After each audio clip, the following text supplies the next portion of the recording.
The LA Times reports that an increased and highly visible police presence will be on hand for Shapiro's speech, as well as a closed perimeter around the building where the speech will be delivered. Wrote without any irony, we are deeply concerned about the impact some speakers may have on individuals' sense of safety and belonging. No one should be made to feel threatened or harassed simply because of who they are or what they believe. Except Ben Shapiro, apparently. Are you confident the cops will do that this time, that they will actually protect people? So all this mass hysteria at Berkeley is really being whipped up both by the Antifa, but also being enabled by the university and, frankly, by the vacuum of police authority. So on multiple incidents so far this year, we've seen the police in Berkeley and the campus police step back, stand down, and allow rioters, Antifa, really criminals and domestic terrorists to overrun the city, terrorize people, break into shops, and generally scare normal citizens away from going to this event. I mean, I have friends who are scared to go to this event on Thursday.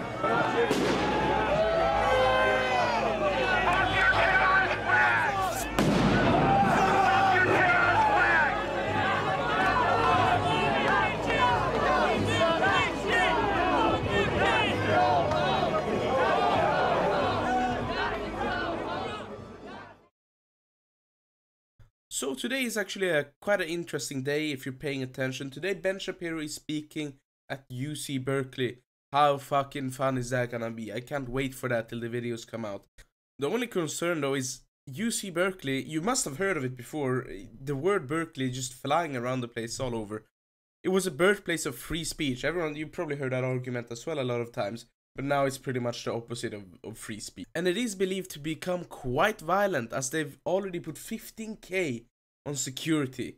And that says a lot about the free speech there. You're really free to say what you say if you need to have free security for $15,000. Speak this Thursday at the University of California, Berkeley. Whoa. Well, the school, for its part, has already announced free counseling services for traumatized students. Can you imagine going to those? So you're actually in luck if you're at Berkeley, because if you get so triggered or you get so hurt by somebody else's opinion, you can go and cry about it. You can get some counseling at your, I don't know who it is, your psychiatrist. I guess you get a free one. One of the teachers just pops up, and the teacher probably hates Shapiro too. He's probably not a fan of him, and they just sit there and shit talk. And the one kid just sits and goes, yeah, my feelings. He said the wrong things. Where? Please help me, I'm mentally scarred because I haven't heard these things ever in my life. I've never heard any opposition, and therefore I am so upset.